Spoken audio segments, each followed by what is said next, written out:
यूं तो कोलकाता का इतिहास काफी बड़ा और रोचक तथ्यों से भरा हुआ है, लेकिन यहाँ के हावड़ा ब्रिज की बात किए बिना इस शहर की कहानी पूरी नहीं होती है। ये ब्रिज हुगली नदी पर बना हुआ है जो हावड़ा और कोलकाता को जोड़ता है। इसे बनाने में इंजीनियर्स ने ऐसे मेथड का इस्तेमाल किया कि जब ये बनकर तैयार हुआ तो लोग इसे देखकर दंग रह गए। आपको जानकर हैरानी होगी कि इतने बड़े ब्रिज को बनाने के लिए नदी के दोनों किनारों पर केवल 2 पिलर्स का सहारा लिया गया है।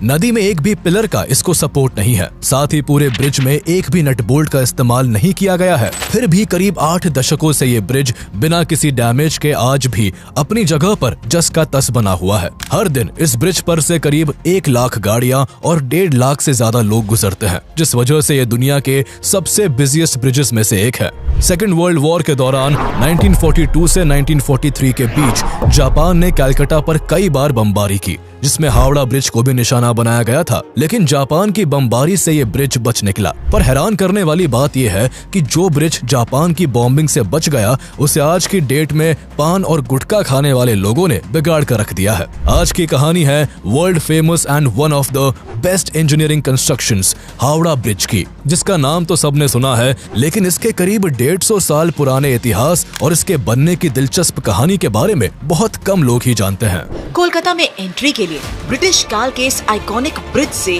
गुजरना भी एक अनुभव है। यह ब्रिज इंडिया की सबसे बड़ी रिवर ब्रिज और सबसे व्यस्त ब्रिजों में से एक ब्रिज है। जब ये ब्रिज पूरा हुआ तब ये देश का पहला और दुनिया का तीसरा ऐसा ब्रिज था। हावड़ा ब्रिज की सबसे बड़ी खासियत ये है कि ये ब्रिज जो है वो पूरी दुनिया से कोलकाता को जोड़ता है। 18th सेंचुरी के मिड तक अंग्रेजों ने लगभग पूरे भारत पर अपना कब्जा कर लिया था। अपने शासन को मजबूत करने और अपने व्यापार को बढ़ाने के लिए अंग्रेजों ने भारत के बड़े शहरों में कई डेवलपमेंट्स किए। बदलते वक्त के साथ जब ट्रांसपोर्टेशन के लिए रेलवे का इजाद हुआ तो एक्सपोर्ट को और फास्ट करने के लिए अंग्रेजों ने 1853 में महाराष्ट्र के बॉम्बे और 1854 में बंगाल के हावड़ा में रेलवे का निर्माण किया। उस समय बंगाल ब्रिटिश इंडिया का सबसे पावरफुल प्रोविंस और कलकत्ता ब्रिटिश इंडिया की राजधानी था। यहाँ से ही लगभग सभी ट्रेड को कंट्रोल किया जाता था। इसलिए अंग्रेजों ने बंगाल में रेलवे लाने के लिए 1853 में ही पटरियों को बिछाने का काम शुरू कर दिया था और इसी साल के जून महीने में हावड़ा में रेलवे स्टेशन भी बना लिया गया था। अंग्रेज सबसे पहले बंगाल में ही रेल की शुरुआत करना चाहते थे, लेकिन लंदन से रेल डिब्बे को लेकर आ रहा शिप बीच रास्ते में ही डूब गया और लोकोमोटिव इंजन गलती से भारत आने की बजाय ऑस्ट्रेलिया पहुंच गया। इससे इसे बनाने में 1 साल की देरी हो गई और हावड़ा स्टेशन 1854 में बनकर तैयार हो सका। हावड़ा में रेलवे स्टेशन बन जाने के बाद भी अंग्रेजों की ट्रेड्स को आसान बनाने की समस्या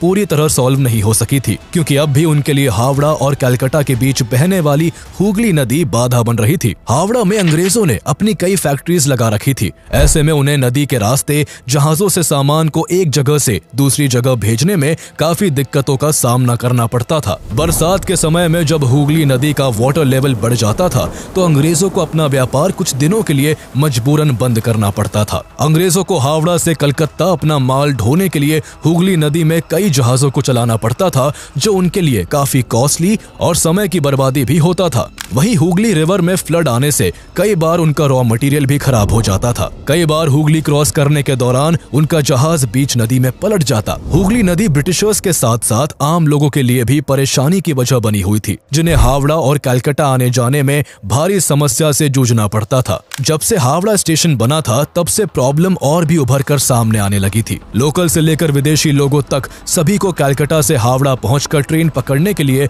इस नदी को नाव के जरिए पार करना पड़ता। खराब मौसम में उनका ये सफर कभी बेहद मुश्किल तो कभी कभी रद्द भी हो जाता था। ब्रिटिशर्स इसका परमानेंट सॉल्यूशन चाहते थे, इसलिए उन्होंने हुगली नदी पर एक ब्रिज बनाने का सोचा। इसी प्लानिंग के लिए 1855 में एक कमेटी बनाई गई, जिसने कई ब्रिज कंस्ट्रक्शन प्लान्स भी बनाए, लेकिन किसी के ऊपर विचार नहीं किया गया।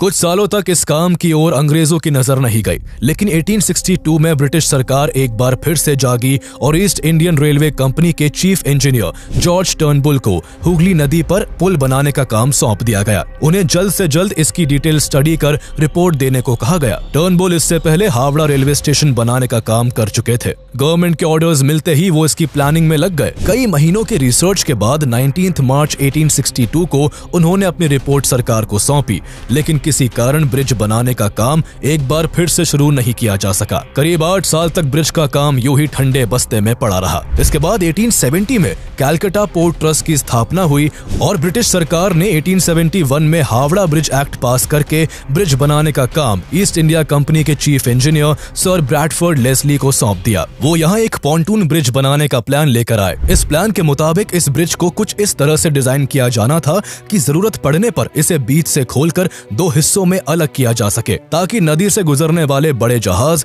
इससे टकराए बिना आसानी से गुजर सके। पॉन्टून ब्रिज का प्लान सरकार को बहुत पसंद आया और तुरंत इसे पास कर दिया गया। दरअसल पॉन्टून ब्रिज पानी में तैरते पीपों के ऊपर बना एक ब्रिज होता है, जिसका इस्तेमाल अक्सर किसी इमरजेंसी के वक्त किया जाता है। क्योंकि हुगली नदी काफी टाइडल है और जब भी यहाँ ज्वार भाटा आता है तो इसके पानी में काफी उतार चढ़ाव देखने को मिलता है। इस ब्रिज का ये फायदा होता है कि नदी का जल स्तर जब ऊपर नीचे होता है तो ये पॉन्टून ब्रिज उसके साथ ही खुद भी ऊपर नीचे होता रहता है। आदेश अनुसार पॉन्टून ब्रिज पर काम शुरू किया गया। इस ब्रिज को बनाने के लिए ब्रिज के पार्ट्स ब्रिटेन से बनकर आते, जिन्हें कलकत्ता में ही असेंबल किया जाता। इसे बनाने के दौरान 20 मार्च 1874 को कलकत्ता में भयंकर साइक्लोनिक स्टॉर्म आने के कारण इस ब्रिज को काफी नुकसान पहुंचा। इसके कुछ ही समय बाद एगेरिया स्टीमर इस ब्रिज से टकरा गया, जिस कारण इसके 3 पॉन्टून पानी में डूब गए और इस ब्रिज का करीब 200 फीट हिस्सा डैमेज हो गया। ऐसी तमाम चुनौतियों को पार कर 1874 में आखिरकार ये ब्रिज बनकर तैयार हो गया। इस ब्रिज को बनाने में लगभग 3 साल का वक्त लगा और करीब 22 लाख का खर्चा आया। यह पॉन्टून ब्रिज 1528 फीट लंबा और 62 फीट चौड़ा था। इस पर आम लोगों के चलने के लिए 7 फीट का रास्ता भी बनाया गया, जिसे 17 अक्टूबर 1874 को सभी के इस्तेमाल के लिए खोल दिया गया। इसके बाद हुगली नदी से जब भी कोई बड़ा जहाज गुजरता तब इस ब्रिज को बीच से खोल दिया जाता था। इस तरह काम तो चलने लगा था, लेकिन ब्रिटिश गवर्नमेंट ने इसे टेम्पररी इस्तेमाल के लिए बनवाया था। इसके बनने के बाद हावड़ा और कलकत्ता के बीच ट्रैवल करना काफी आसान हो गया था। इस ब्रिज का इस्तेमाल लाखों लोगों के द्वारा किया जाने लगा। लगातार अपनी कैपेसिटी से कई गुना अधिक भार झेलने के कारण धीरे धीरे ये ब्रिज कमजोर पड़ने लगा। लेकिन ब्रिटिशर्स ने इसकी हालत पर कोई ध्यान नहीं दिया और आगे भी कई सालों तक इसे इस्तेमाल किया जाता रहा। गाड़ियों और लोगों के लिए हुगली नदी पार करने के लिए पॉन्टून ब्रिज तो रास्ता दे चुका था, लेकिन अब भी कलकत्ता की कनेक्टिविटी रेलवे से नहीं हो पाई थी। ब्रिटिश गवर्नमेंट कलकत्ता को दूसरे स्टेट्स के शहरों से रेलवे द्वारा कनेक्ट करना चाहती थी। रेलवे ब्रिज के डिजाइन और उसकी प्लानिंग का काम भी पॉन्टून ब्रिज को बनाने वाले chief engineer Sir Bradford Leslie को सौंप दिया गया। लेस्ली ने इस काम में अलेक्जेंडर मेडोज रेंडल का साथ लिया और दोनों ने मिलकर डिजाइन तैयार करके इस ब्रिज के चीफ इंजीनियर आर्थर जॉन बैरी को सौंप दिया। 1882 में इस ब्रिज को बनाने का काम शुरू कर दिया गया और 1887 में यह बनकर तैयार हो गया। इस साल महारानी विक्टोरिया के शासन के 50 साल पूरे हो रहे थे और ब्रिटिश ऑफिसर्स इसे गोल्डन जुबली ईयर के रूप में सेलिब्रेट करना चाहते थे। इसी वजह से इस ब्रिज का नाम जुबली ब्रिज रख दिया गया। रेलवे ब्रिज बन जाने के बाद भी पॉन्टून ब्रिज का लोड कम नहीं हो सका था और 20th सेंचुरी की शुरुआत तक इस ब्रिज पर बैलगाड़ियों का लंबा जाम लगने लगा था। उस वक्त ब्रिटिश इंडिया की कैपिटल सिटी होने के साथ साथ कलकत्ता इकोनॉमिक सेंटर भी बना हुआ था, जिस वजह से यहाँ लोगों की भीड़ बढ़ चुकी थी। इस बढ़ती भीड़ से पॉन्टून ब्रिज बुरी तरह इम्पैक्ट हो रहा था। सामान से लदी कई बैलगाड़ियां रोज इस ब्रिज पर घंटों खड़ी रहती थी। इतना भार उठा पाना इस ब्रिज के लिए इम्पॉसिबल हो चुका था। 1905 में एक्सीडेंट के खतरे को देखते हुए ब्रिटिश गवर्नमेंट ने इसका टेक्निकल इंस्पेक्शन करवाया, जिसमें ब्रिज की बेहद खराब स्थिति का पता चला। ब्रिज की ऐसी कंडीशन को देखते हुए जल्द ही एक नए ब्रिज के कंस्ट्रक्शन पर सरकार को ध्यान देने के लिए कहा गया। इसके बाद ब्रिटिश गवर्नमेंट तुरंत हरकत में आ गई और नए ब्रिज के कंस्ट्रक्शन के लिए उसकी प्लानिंग और डिजाइन तैयार करने में जुट गई। अगले ही साल 1906 में पोर्ट कमीशन ने ईस्ट इंडियन रेलवे के चीफ इंजीनियर R.S. हायट और कलकत्ता कॉर्पोरेशन के चीफ इंजीनियर W.B. मैकेब की अध्यक्षता में एक कमेटी बनाई। उन्हें हुगली नदी पर एक नए ब्रिज के प्लान्स को रिव्यू कर उन पर डिटेल रिपोर्ट देने को कहा गया। दोनों ने कुछ महीनों में इस पर रिपोर्ट तैयार कर ब्रिटिश गवर्नमेंट को सौंप दी। कमेटी ने अपने रिपोर्ट में 6 तरीके के ब्रिज बनाने के सुझाव पोर्ट कमीशन को भेजे थे, जिसमें टनल ब्रिज से लेकर फ्लोटिंग ब्रिज का सुझाव भी शामिल था। सभी 6 सुझावों पर गहन विचार किया गया। ब्रिज के कंस्ट्रक्शन, फाइनेंशियल एस्पेक्ट और ट्रैफिक पोटेंशियल को देखते हुए यहाँ फ्लोटिंग ब्रिज बनाने का निर्णय लिया गया। इसके बाद पोर्ट कमीशन ने इस नए फ्लोटिंग ब्रिज के डिजाइन एंड कंस्ट्रक्शन के लिए टेंडर निकाला, जिसमें 23 कंपनीज को शॉर्टलिस्ट किया गया। इन कंपनीज को ब्रिज की डिजाइन बनाकर कमेटी को सौंपना था और सबसे बेस्ट डिजाइन बनाने वाली कंपनी को 3000 पाउंड का इनाम मिलना था। इन सभी कंपनीज ने अपनी डिजाइन्स को सबमिट किया, जिसमें से कमिटी को एक जर्मन कंपनी की डिजाइन पसंद आई, लेकिन उसे भी लोकेशन के हिसाब से अप टू मार्क ना मानते हुए ड्रॉप कर दिया गया। जहां नए ब्रिज पर प्लानिंग चल रही थी, तो वही बंगाल उस समय एक बड़ी राजनीतिक उथल पुथल से गुजर रहा था। लॉर्ड कर्जन के बंगाल पार्टीशन के फैसले के बाद हो रहे आंदोलनों के कारण नए ब्रिज के कंस्ट्रक्शन का काम शुरू नहीं हो सका। कई सालों तक ब्रिज का काम इसी तरह अटका रहा और साल 1911 आ गया। इस साल अंग्रेजों ने कलकत्ता की जगह दिल्ली को भारत की राजधानी बनाने का निर्णय लिया। राजधानी चेंज होने के कारण एक बार फिर पुल के कंस्ट्रक्शन का काम शुरू नहीं हो सका। पुल के काम में अड़ंगा डालने की रही सही कसर को फर्स्ट वर्ल्ड वॉर ने पूरा कर दिया, जिसके चलते 1914 से लेकर 1918 तक British government first world war में उलझी रही, जिस कारण अंग्रेजों का ध्यान उस ओर नहीं जा सका। इस दौरान 1917 में पुराने ब्रिज की ही मरम्मत करके काम चला लिया गया, लेकिन पुल की कंडीशन ऐसी नहीं थी कि ज्यादा वक्त तक उसे इस्तेमाल में लिया जा सके। इसलिए नए ब्रिज के निर्माण के लिए 1921 में बंगाल के एक फेमस इंडस्ट्रियलिस्ट और आर्किटेक्ट RN मुखर्जी के नेतृत्व में मुखर्जी कमेटी बनाई गई। मुखर्जी उस समय मार्टिन कंपनी लिमिटेड नाम की एक कंपनी चलाते थे, जिसके द्वारा इससे पहले कलकत्ता के विक्टोरिया मेमोरियल और बेलूर मठ का निर्माण किया जा चुका था। अंग्रेजों को RN मुखर्जी के काम पर पूरा भरोसा था और उन्होंने इस पर खरा उतरते हुए एक साल के भीतर ही 1922 में न्यू हावड़ा ब्रिज कमीशन के सामने अपनी रिपोर्ट सौंप दी, जिसमें कैंटिलीवर ब्रिज बनाने का सुझाव दिया गया था। 1926 आते आते इसमें काफी प्रोग्रेस देखी गई और इस दौरान सरकार ने न्यू हावड़ा ब्रिज एक्ट भी पास कर दिया। बाद में एक consultant firm Rendel, Palmer and Tritton को भी एक ऑल्टरनेटिव आइडिया पर काम करने को कहा गया। इस फर्म ने 1929 में पोर्ट ट्रस्ट को अपनी रिपोर्ट सौंपी, जिसमें उन्होंने कैंटिलीवर और फ्लोटिंग ब्रिज बनाने का एक ऑल्टरनेटिव आइडिया सुझाया। इसके बाद 1930 में गुड कमेटी बनाई गई और उन्हें इस नए ब्रिज को बनाने का काम सौंपा गया। 1930 में ही गुड कमेटी ने अपनी रिपोर्ट पोर्ट कमीशन को सौंप दी, जिसमें उन्होंने रेंडल, पाल्मर एंड ट्राइटन के प्रपोजल को लेकर आगे बढ़ने और suspension type balanced cantilever bridge बनाने का कहा। इसके बाद इस फर्म ने नए ब्रिज की डिजाइन तैयार कर कमेटी को सौंप दी। इस कमेटी ने नए ब्रिज को बनाने के लिए टेंडर निकाले। टेंडर में सबसे कम बोली एक जर्मन कंपनी ने लगाई, लेकिन जब तक बात आगे बढ़ती तब तक 1935 आ गया था। उस समय तक जर्मनी और ब्रिटेन के बीच रिश्ते बेहद खराब होने लगे थे, जिस कारण इस कंपनी को कॉन्ट्रैक्ट नहीं दिया गया। टेंडर में लगाई गई बोली के आधार पर इसे बनाने का काम एक British company Cleveland bridge and engineering company Limited को सौंप दिया गया। 1935 में ही सरकार ने इस नए ब्रिज के कंस्ट्रक्शन के लिए न्यू हावड़ा ब्रिज एक्ट को अमेंड किया, जिसके बाद 1936 में Cleveland bridge and engineering company limited ने न्यू हावड़ा ब्रिज का कंस्ट्रक्शन शुरू कर दिया। साथ ही पोर्ट कमीशन ने इसके फैब्रिकेशन एंड इरेक्शन के काम के लिए हावड़ा की ही एक firm Braithwaite Burn and Jessop Construction Company Limited को शामिल कर लिया। इसके बाद हुगली नदी में उपस्थित भारी मात्रा में गादों को निकाला जाने लगा। एक रात जब नदी के तट से गाद निकाला जा रहा था, तभी एक विशालकाय टावर गलती से छूट गया, जिससे ये अपने वजन के कारण करीब 2 फीट जमीन के अंदर तक घुस गया। इस वजह से उस समय इतना जोरदार धमाका हुआ कि खिदिरपुर में लगाए गए सीस्मोग्राफ ने इसे भूकंप के झटके के रूप में रिकॉर्ड किया। इस धमाके के पास का ही एक मंदिर भी गिर गया और आसपास के लोग डर कर सहम गए। इस दौरान गाद की सफाई के क्रम में यहाँ 18th सेंचुरी की तोपें और कई तरह के सिक्के भी मिले थे। कुल मिलाकर ब्रिज के फाउंडेशन को तैयार करने में 2 साल का वक्त लगा और ब्रिज के बाकी हिस्सों का कंस्ट्रक्शन 1940 में शुरू हुआ। इस ब्रिज को बनाने में कुल 26,500 टन स्टील का इस्तेमाल होना था। जिस तरह पॉन्टून ब्रिज के लिए सामान ब्रिटेन से आता था, उसी तरह इस ब्रिज में लगने वाले स्टील से लेकर कई जरूरी चीजों का एक्सपोर्ट ब्रिटेन से ही होना था। लेकिन सेकेंड वर्ल्ड वॉर में उलझे होने के कारण ब्रिटेन केवल 3,000 टन स्टील की सप्लाई ही कर पाया। ऐसे में इस ब्रिज के काम को जारी रखते हुए करीब 23,500 टन स्टील की सप्लाई टाटा स्टील ने की थी। 4 सालों तक लगातार दिन रात काम करने के बाद आखिरकार 1942 में ये ब्रिज बनकर तैयार हुआ। इसे बनाने में तब 2.5 करोड़ रुपए का खर्चा आया था। उस समय ये ब्रिज दुनिया का तीसरा सबसे लंबा कैंटिलीवर ब्रिज था। इस ब्रिज की लंबाई 2313 फीट, ऊंचाई करीब 269 फीट और पुल की सेंट्रल डेक यानी इसके ऊपर की सड़क की चौड़ाई करीब 71 फीट है। इसके अलावा सड़क के दोनों तरफ लोगों के चलने के लिए 15-15 फीट के 2 फुटपाथ को बनाया गया है और इसका सेंट्रल स्पैन 1500 फीट के करीब है। इस ब्रिज की डेक को मेन ट्रस से 39 पेयर्स के हैंगर्स के सहारे लटकाया गया है। इस ब्रिज को जो सबसे ज्यादा खास बनाती है तो वो है इसकी कारीगरी।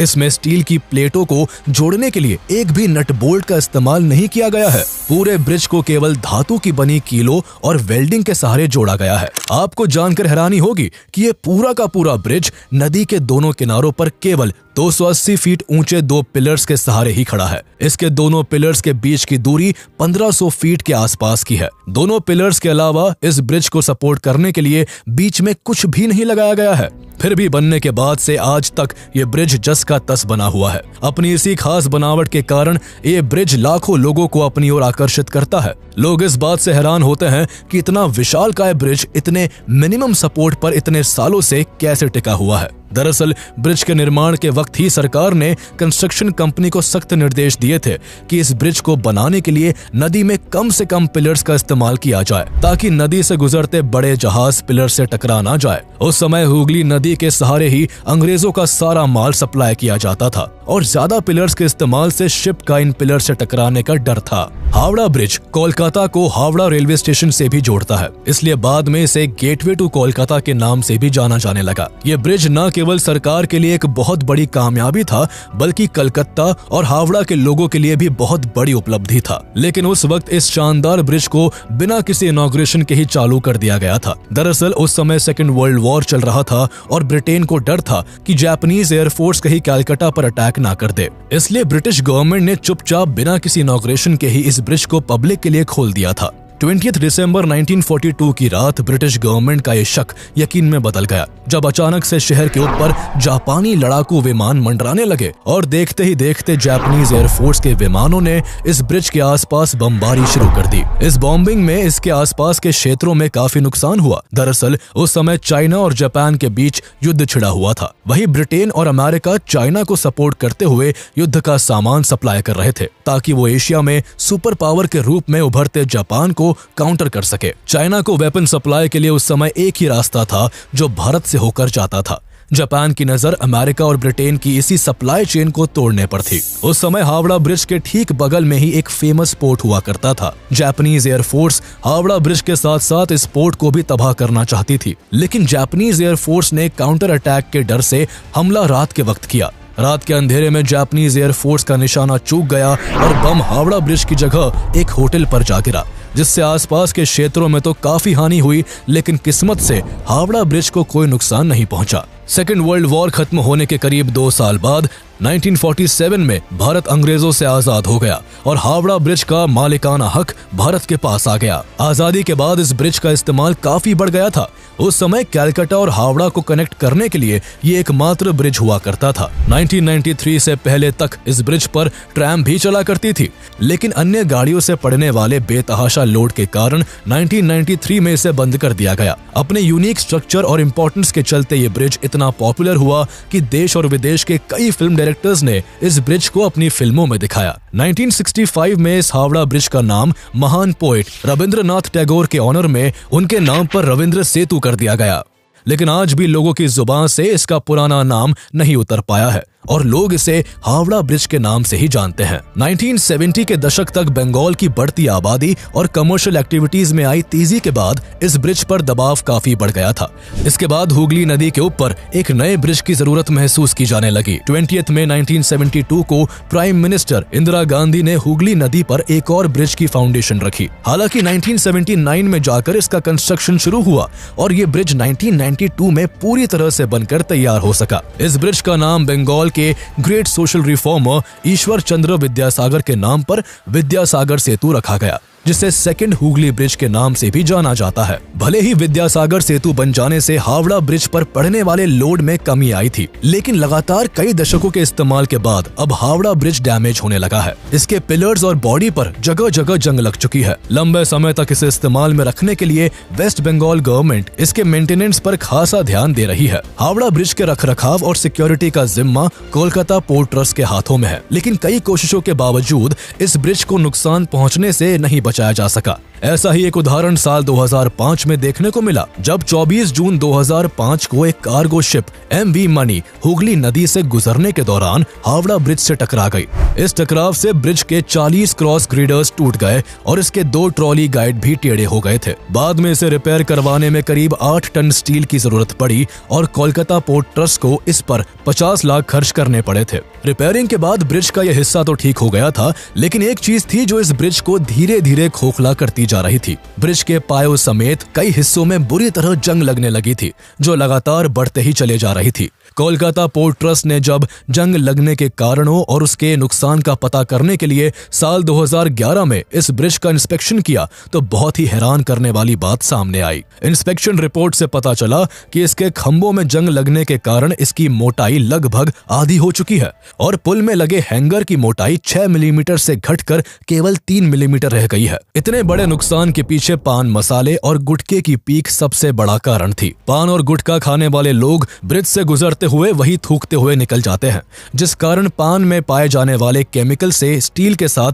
रिएक्शन होता है और ब्रिज में जंग लग जाता है। सेंट्रल फोरेंसिक साइंस लैब के डायरेक्टर चंद्रनाथ भट्टाचार्य का कहना है कि थूक के साथ मिलकर पान और चूना में मौजूद चीजें स्टील पर एसिड के जैसा असर करती है और इसे काफी तेजी के साथ कमजोर कर देती है। पोर्ट ट्रस्ट को इसे जंग से बचाने के लिए पिलर्स के किनारे पर फाइबर ग्लास लगाना पड़ा। पान और गुटखे के अलावा एटमॉस्फेरिक कंडीशंस और बायोलॉजिकल वेस्ट ने भी इस ब्रिज को नुकसान पहुंचाया है। इसके अलावा इस ब्रिज में सालों से लाखों पक्षी अपना घर बनाकर रहते आए हैं और इस दौरान वो रोज इस ब्रिज के जॉइंट और बॉडी पर एक्सक्रीटा करते हैं, जिससे धीरे धीरे इसके एक्सक्रीटा में पाए जाने वाले केमिकल से ब्रिज कमजोर होता जा रहा है। पक्षियों के एक्सक्रीटा से होने वाले डैमेज से बचाने के लिए कोलकाता पोर्ट ट्रस्ट इस ब्रिज को रेगुलर बेसिस पर साफ करवाता है। इसके अलावा समय समय पर इस पुल पर पेंट और प्राइमर का काम किया जाता है ताकि ये ब्रिज ज्यादा लंबे समय तक बना रह सके। कोलकाता की पहचान बना हुआ ये हावड़ा ब्रिज आज 80 से ज्यादा सालों बाद भी